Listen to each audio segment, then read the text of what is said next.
Hey guys, स्वागत है आप सभी को पॉलिसी टोर चैनल पे।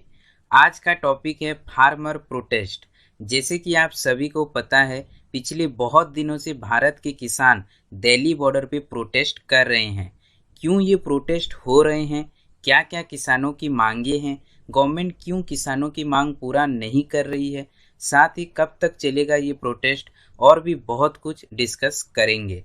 So here I am your host धर्म। Let's take a tour of it।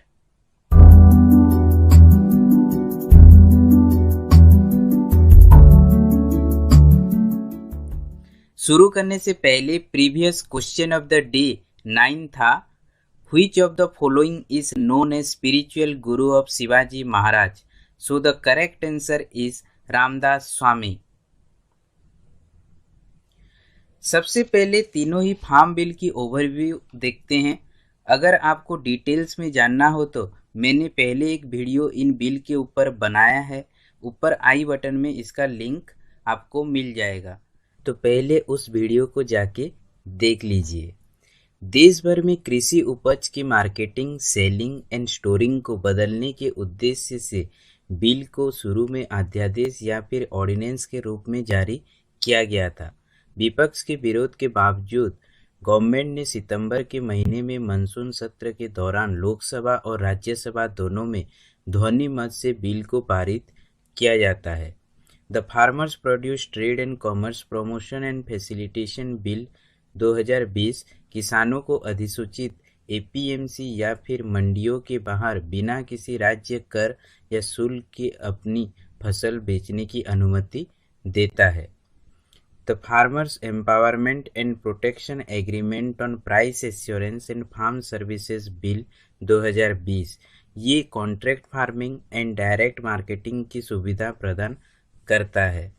The essential commodities amendment bill 2020 असाधारण परिस्थितियों के अलावा अनाज, दालों, खाद्य तेलों और प्याज सहित कई प्रमुख खाद्य पदार्थ के प्रोडक्शन, स्टोरेज, मूवमेंट और बिक्री में नियंत्रण मुक्त करता है।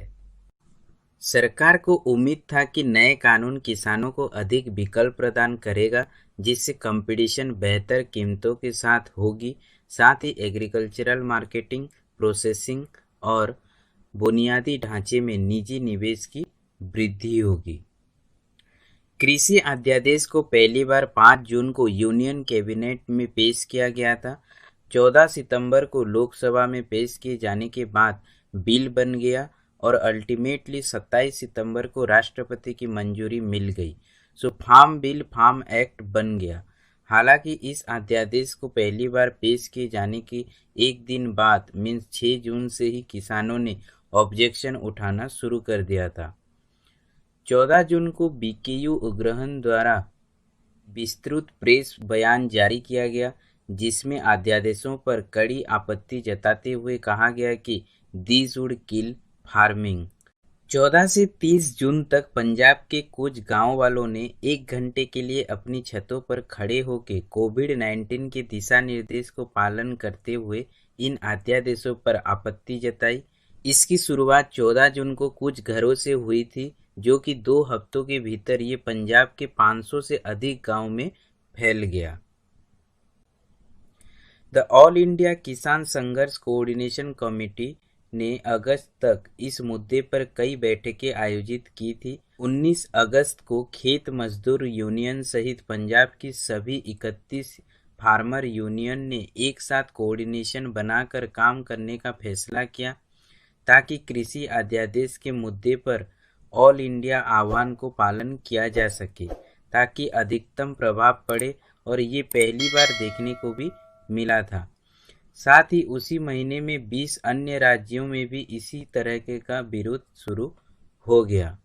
ये विरोध प्रदर्शन तेज हो गया जब पीएम मोदी ने जुलाई के अंत में अध्यादेशों के पक्ष में बयान दिया था, जिससे किसानों ने अकाली दल से अपना रुख साफ करने को कहा, क्योंकि उस समय अकाली दल बीजेपी के साथ गठबंधन में थी और उनके कार्यकर्ता गांव में कड़े विरोध का सामना कर रहे थे।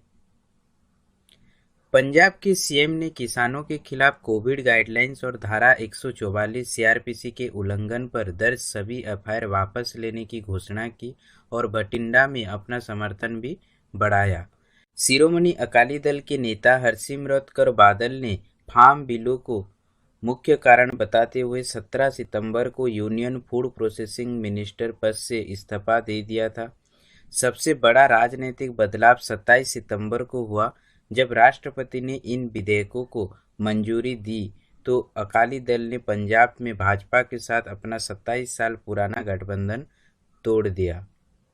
12 स्थानों पर केएमएससी और बीकेयू उपग्रहण द्वारा आयोजित रेल रोको विरोध 24 सितंबर को शुरू हुआ।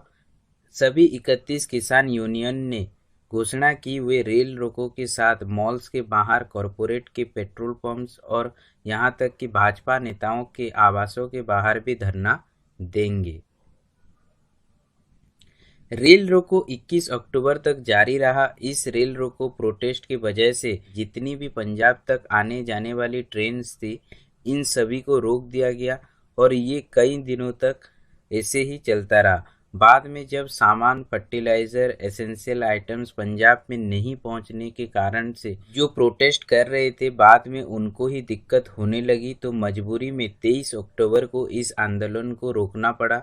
बाद में केंद्र ने खुद 23 नवंबर तक रेल सेवाएं स्थगित कर दी, जिसमें कहा गया था कि सेवाएं तभी फिर से शुरू होगी जब मालगाड़ी और यात्री ट्रेन एक साथ चलेंगी। इसी दौरान पंजाब विधानसभा में 20 अक्टूबर को सर्वसम्मति से कृषि कानूनों के खिलाफ विधेयकों को पारित किया जाता है। किसानों का कहना है कि वे राज्य के 3 विधेयकों को पारित करने से खुश हैं, लेकिन बताते हैं कि कानूनी उलझनों में उलझ सकते हैं क्योंकि विधेयक तभी कानून बन सकते हैं जब उन्हें राष्ट्रपति की मंजूरी मिल जाए, जो कि हाईली अनलाइकली है। आर्टिकल 254 के अनुसार सेंट्रल गवर्नमेंट के लाए हुए बिल्स में अगर कोई स्टेट इसे अमेंड करना चाहता है तो गवर्नर के साथ प्रेसिडेंट का भी मंजूरी चाहिए होता है। सो फार्मर इसे बहुत अच्छे से समझ गए और जाल में न फंसते हुए नवंबर 5 को नेशन वाइड चक्का जाम करवाया और इसके बाद दिल्ली चलो आंदोलन शुरू किया। दिल्ली चलो आंदोलन के पीछे उनका मकसद था दिल्ली में पहुंच के वो रामलीला या फिर जंतर मंतर में जाकर प्रोटेस्ट करेंगे और गवर्नमेंट से बात करेंगे। देखा जाए तो पंजाब से 2 हाईवे है, NH44, NH9 दिल्ली पहुंचने के लिए। जैसे ही फार्मर हरियाणा के बॉर्डर में पहुंचते हैं वहीं पे उनको अधिकारियों द्वारा रोक दिया जाता है। साथ ही कुछ इस तरीके का स्वागत होता है किसानों का।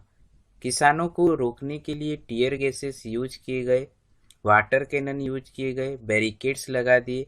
किसानों ने भी नहीं माने और उन्होंने वाटर कैनन बंद कर दिए, बैरिकेड्स को हटा दिए। इसी दौरान नवनीत सिंह ने ये वाटर कैनन के ऊपर चढ़कर उसको बंद कर देते हैं, सो उनके ऊपर अटेम्प्ट टू मर्डर चार्जेस लगा दिया जाता है। साथ ही इन सभी में सेक्शन 307, 147, 186, 269 दंगे बढ़ाना, सरकार काम में बाधा डालना, ऐसे चार्जेस किसानों के ऊपर लगाए गए हैं। फिर केंद्र सरकार ने बाद में बुरारी में, जो कि जंतर मंतर से लगभग 20 किलोमीटर दूर है, वहां पे अलाउ किया किसानों को प्रोटेस्ट के लिए, जो कि किसान यूनियन ने रिजेक्ट किया और जो प्रोटेस्ट है ये दिल्ली बॉर्डर में ही चलती रही। सो आइए देखते हैं कितनी बार केंद्र सरकार ने किसानों तक पहुंचा है। 7 अक्टूबर को पहली बार किसानों के पास केंद्र सरकार पहुंचती है, लगभग 4 महीने के बाद, जब किसानों ने पहली बार इस कानून के खिलाफ विरोध प्रदर्शन किए थे। कृषि सुधारों के बारे में जानने के लिए किसानों को 8 अक्टूबर को दिल्ली आमंत्रित किया जाता है। इस नियंत्रण को किसान यूनियन ने खारिज कर दिया था। बाद में वे 13 अक्टूबर को गए थे, लेकिन उस बैठक का बहिष्कार किया क्योंकि कोई भी मंत्री मौजूद नहीं था। देन फिर 8 केंद्रीय मंत्रियों ने इसी कृषि अधिनियम के माध्यम से कृषि सुधारों को समझाने के लिए पंजाब में वर्चुअल कॉन्फ्रेंस किए। 13 नवंबर को किसानों की केंद्र सरकार के साथ एक और बैठक हुई, फिर दिसंबर 1 को होती है। 3 दिसंबर को मीटिंग में एक कमेटी बनाने की बात की जाती है, जिसमें एक पार्टी किसान यूनियन की होगी, दूसरी मिनिस्टर की होगी और तीसरी एग्रीकल्चरल एक्सपर्ट की होगी। इस मीटिंग में भी कुछ खास निकल कर नहीं आया, जैसे कि एक तरीके का प्रोटेस्ट ही हुआ। जैसे कि इमेज पे देख पा रहे हैं, नाराज किसानों ने वहां के खाना खाने से इनकार कर दिया और एक छोटी सी गाड़ी में लगभग 40 लोगों के लिए उन्हीं के रिप्रेजेंटेटिव्स खाना लेके आते हैं। गवर्नमेंट ने 5 दिसंबर को किसानों के साथ एक और बैठक, फिर दिसंबर 9, लेकिन कोई भी निष्कर्ष नहीं निकलता है। बाद में फिर कई सारे और बैठकें होती रहती हैं। जब भी प्रोटेस्ट होते हैं तो कई सारे लोग इन्वॉल्व होते हैं, तो उनका खाना पीना, टेंट, मेडिकल, इन सभी के लिए पैसे की भी ज़रूरत पड़ती है। सो इन प्रोटेस्ट के बीच में पंजाब पुलिस ने काउंटर इंटेलिजेंस टीम द्वारा उपलब्ध कराई गई सूचना पर दीदार सिंह नामक एक व्यक्ति को गिरफ्तार कर लिया। दीदार सिंह को कथित तौर पर 16 लाख रुपए की हवाला रकम के साथ गिरफ्तार किया गया था। देन फिर एनफोर्समेंट डायरेक्टोरेट यानी ईडी को जांच के लिए बुलाया जाता है, जो पीएमएलए एंड फीमा उल्लंघन की जांच करेंगे। ईडी के अनुसार ये कथित हवाला नेटवर्क पंजाब में कनाडा से आ रही है, जो कि किसानों की प्रोटेस्ट को तेज करने के लिए हवाला के माध्यम से पैसा लगाया जा रहा है। सो आइए देखते हैं क्या क्या फार्मर्स के की डिमांड्स अभी तक रहे हैं। किसान यूनियन ने तीनों कृषि कानूनों को वापस लेने की मांग की है। नेक्स्ट उनकी मांग है कि एमएसपी सिस्टम को जारी रखने के लिए कानूनी आश्वासन या फिर लीगल एश्योरेंस दिया जाए। साथ ही प्रस्तावित बिजली संशोधन विधेयक 2020 को वापस लेने की भी मांग की गई है। किसानों को डर है कि सब्सिडी वाली बिजली मिलना खत्म हो जाएगी और साथ ही जो किसान जो प्रोटेस्ट में हैं उनके खिलाफ दर्ज सभी मामलों को वापस लिया जाए। सो आइए देखते हैं गवर्नमेंट ने फार्मर्स को क्या क्या प्रपोजल दिए हैं। केंद्र सरकार का प्रस्ताव है कि मौजूदा एमएसपी प्रणाली को जारी रखने के लिए सरकार की ओर से लिखित आश्वासन दिया जाएगा। इसमें किसानों का ऑब्जेक्शन ये है कि किसान पूरी तरह आश्वस्त है कि ये कृषि अधिनियम एमएसपी को खत्म करने के लिए लाया गया है। सो इसीलिए इनकी मांग है कि केंद्र सरकार को पूरे देश के लिए और सभी फसलों के लिए एमएसपी पर एक व्यापक अधिनियम नियोजित करना चाहिए। लेकिन सरकार इस मुद्दे पर कानून लाने के लिए आश्वासन नहीं दे रही है और केवल एक लिखित आश्वासन के लिए बात कर रही है, जो एक कानूनी दस्तावेज नहीं है और इसकी कोई गारंटी नहीं है।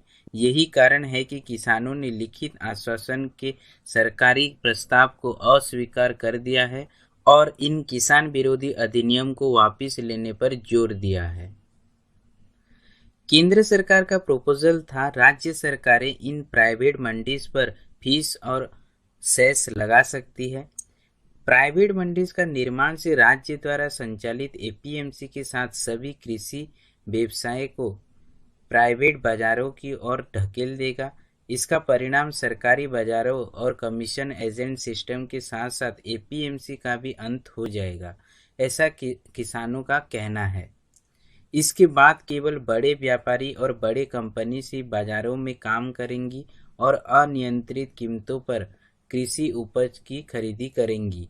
सरकार ने ऐसे तो प्रस्ताव किया है कि सरकारी एंड प्राइवेट दोनों बाजारों के लिए टैक्सेस, फीस और सेस के लिए एक समान पॉलिसी होगी। लेकिन अगर सरकार जानबूझकर धान के मामले में खरीदी में देरी करेगी और पब्लिक बाजारों को इनसफिशिएंट और निरर्थक बना देगी, ऐसा किसानों का मानना है। केंद्र का प्रस्ताव है कि राज्य सरकारें व्यापारियों को रेगुलेट करने के लिए पंजीकरण कर सकते हैं। सो किसानों का कहना है व्यापारियों को रेगुलेट करने का कोई प्रावधान नहीं है। ये अधिनियम किसी भी पैन कार्ड धारक को इच्छा मुताबिक मूल्य पर बाजारों से अनाज खरीदने और जमाखोरी में लिप्त होने की अनुमति देता है। व्यापारियों को रेगुलेट करने के लिए पंजीकरण के प्रावधान करने के बजाय राज्य सरकार के ऊपर डाल दे रही है। इसीलिए केंद्र इस मुद्दे पर कोई जिम्मेदारी लेने के लिए तैयार नहीं है। यह भी किसान संगठनों के दबाव में प्रस्तावित किया जा रहा है, ऐसा उनका कहना है। केंद्र का प्रस्ताव है कि कॉन्ट्रैक्ट फार्मिंग कानून के तहत किसानों के पास अदालत का रुख करने का विकल्प होगा और उनकी जमीन सुरक्षित होगी, क्योंकि किसानों की जमीन और उनकी इमारतों को गिरवी रखकर कोई भी कर्ज नहीं दिया जाएगा। किसानों की आपत्ति है कि केंद्र सरकार ने यह कहते हुए किसानों की आशंका को दूर करने का प्रस्ताव रखा है कि कॉन्ट्रैक्ट की अवधि के दौरान जमीन की बिक्री या फिर सेल, लीज और ट्रांसफर नहीं होगी। लेकिन हिस्ट्री में देखा जाए तो अच्छा उत्पाद नहीं है, जिसे विभिन्न बहाने बनाने वाली कंपनियां द्वारा भुगतान न किए जाने के कई उदाहरण है। गन्ने के केस में देखा गया था, अच्छा क्वालिटी का नहीं है बोल के सालों साल तक पैसे नहीं दिया गया, जिसके तहत किसानों ने कर्ज के जाल में वापस से फंस गए। केंद्र का प्रस्ताव है कि बिजली बिल 2020 केवल एक ड्राफ्ट है और ये चर्चा के लिए खुली है। किसानों की आपत्ति है कि केंद्र सरकार पावर सेक्टर को अपने अधिकार क्षेत्र में ला के नियंत्रित करना चाहती है, जिसके तहत किसानों को सब्सिडी मिलना बंद हो जाएगा, क्योंकि डब्ल्यूटीओ ने भारत सरकार को सब्सिडी बंद करने के लिए बार बार निर्देश दे रही है। इसीलिए मोदी सरकार पावर सेक्टर को केंद्र नियंत्रण में लाना चाहते हैं और किसान इस कदम का विरोध कर रहे हैं। केंद्र का प्रस्ताव है एनसीआर की प्रदूषण को नियंत्रित करने के लिए कानून में संशोधन करने को तैयार। किसानों की आपत्ति है कि केंद्र सरकार सोचती है कि पराली जलाना दिल्ली में प्रदूषण के लिए जिम्मेदार है और इसीलिए उन्होंने उल्लंघन करने वालों के लिए 1 करोड़ रुपए तक की कड़े दंड और भारी जुर्माने का कानून बनाया है। अब किसान संगठनों के दबाव में सरकार संशोधन के लिए प्रस्ताव दे रही है।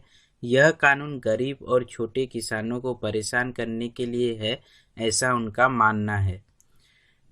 किसानों का कहना है कि इस प्रस्तावित संशोधन में कुछ भी नहीं है और किसान संगठनों ने इन अधिनियमों को वापस करने तक संयुक्त संघर्ष जारी रखने के लिए निर्धारित किए हैं।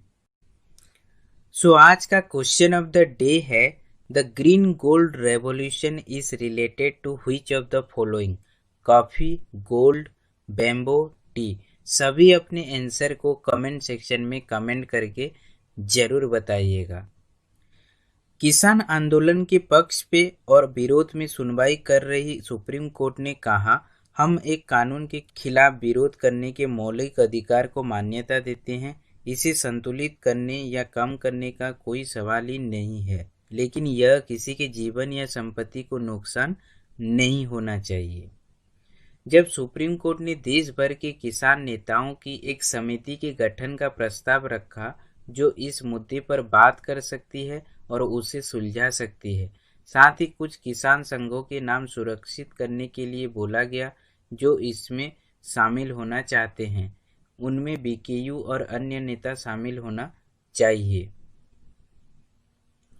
फिर किसानों ने कहा, इस मुद्दे को केंद्र द्वारा हल करने की जरूरत है, न कि सुप्रीम कोर्ट। कोर्ट के आदेश ने भी साफ तौर पर यही कहा है। साथ ही इसी समझ के कारण से किसानों ने कोर्ट पर नहीं गए। साथ ही ये एक सरकारी नीति के खिलाफ किसानों का संघर्ष है और कार्यपालिका मीन्स एग्जीक्यूटिव को इस संकट का समाधान करना होगा, ऐसा उनका कहना था।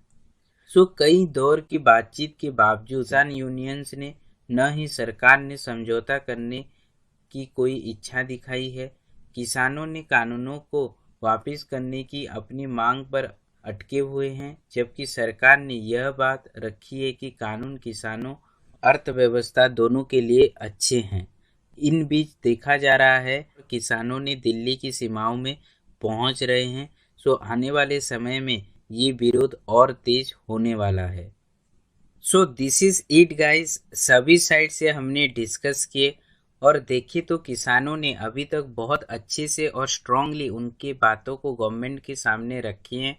किसानों ने गवर्नमेंट के किसी भी जाल में फंसने के लिए तैयार नहीं है।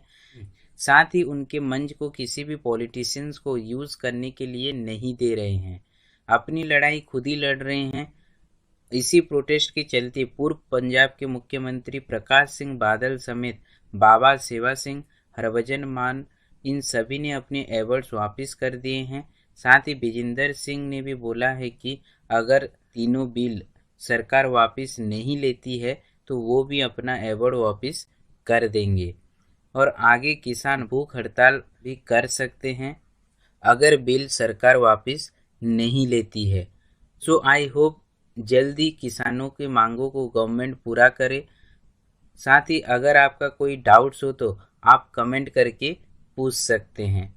अगर आपको वीडियो अच्छा लगा तो लाइक कीजिए, सब्सक्राइब कीजिए पॉलिसी टूर चैनल को और ऐसे ही इन्फॉर्मेटिव वीडियो सबसे पहले देखने के लिए बेल आइकन को भी प्रेस कीजिए।